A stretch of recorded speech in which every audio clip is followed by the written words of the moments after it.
for releasing the funds and will be eternally indebted to you. అలాగే భవిష్యత్తులో అధ్యక్ష చంద్రబాబు గారు కూడా చాలా స్పష్టంగా చెప్పారు నిన్న, ప్రభుత్వంలో భాగస్వామ్యంలో ఉన్న కార్యకర్తలు కానీ మా సహచర ఎమ్మెల్యేలు కానీ మీరు వ్యక్తిగతంగా ఏ తప్పులు చేసినా అది ప్రభుత్వం మీద పడుతుంది. అలాంటి తప్పులు జరగకుండా చూసుకోండి. అలాంటివి జరిగితే మటుకు నేను ఎవరైనా స్థానమానం లేకుండా నాకు వాళ్ళకి సిస్టమ్ పనిచేస్తూ ఉంటుంది. అది మీరు అర్థం చేసుకోండి నేను ఏ ఉద్దేశంతో చెప్తానని చెప్పారు అధ్యక్ష. ఇలాంటి తప్పులు జరిగితే అవి వ్యక్తులు చేసిన తప్పులు పార్టీలకు కానీ ప్రభుత్వానికి కానీ చెడ్డ పేరు రాకూడదు.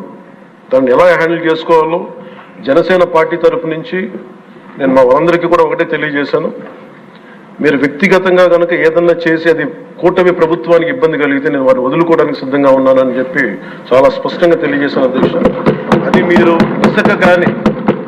ఇసుక విధానాల్లో కానీ మైనింగ్ విధానాల్లో కానీ ఏ రకంగా సరే గత ప్రభుత్వం చేసింది కదా మేము కూడా చేస్తామని ఎవరన్నా నాకు జనసేన పార్టీ తరఫు నుంచి ఎవరన్నా సరే ఉంటే వారిని నియంత్రించే బాధ్యత, వారిని సరిచేసే బాధ్యత మేము తీసుకుంటాం.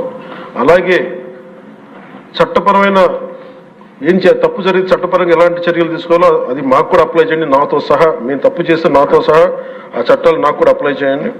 ఎవరు దీనికి అతీతులు కాదు. దీనికి ముఖ్యంగా ఈ 5 సంవత్సరాల కాలం ఇది హాలిడే కాదు ఎవరికి. మన ముఖ్యమంత్రి గారు కూడా చెప్తా ఉన్నారు, ట్రాఫిక్ జామ్స్ ఎంతసేపు జరుగుతున్నాయి, ఈ ప్రోటోకాల్స్ ప్రకారం సెక్యూరిటీ హ్యాజర్డ్స్లో ఎంతసేపు ట్రాఫిక్ ఆపుతున్నారు, ఒక 2-3 నిమిషాల నుంచి ప్రజలు ఇబ్బంది పడకూడదని పదే స్పష్టంగా చెప్తా ఉన్నారు. అలాగే మన ఎస్కార్ట్ సెక్యూరిటీ వల్ల సామాన్య ప్రజలు ఇబ్బంది పడకూడదని